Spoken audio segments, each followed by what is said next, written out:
Have you ever seen a natural stone walkway? I'm Michael from Soares Landscaping, and today I'm going to show you what that can look like.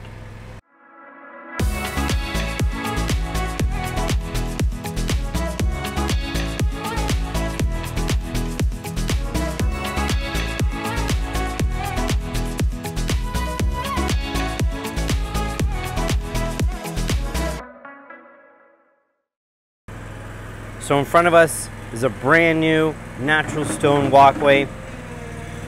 This is imperial black Bannis stone, complemented on the edges with natural stone coursing sourced in Ontario.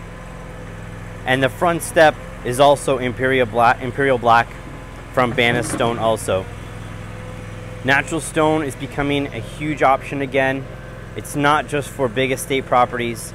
It's for people that want a modern look with a natural feel, more naturistic feel.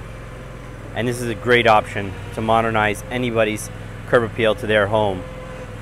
Natural stone such as this can be found in many different shapes, sizes, and colors, and there's an option for just about anybody. The guys are finishing their work here, working on the front porch and getting soil around the edges, and this walkway is going to be complete very soon. If you guys have any questions about this front entrance, feel free to shoot us a message, and we'll see you next time.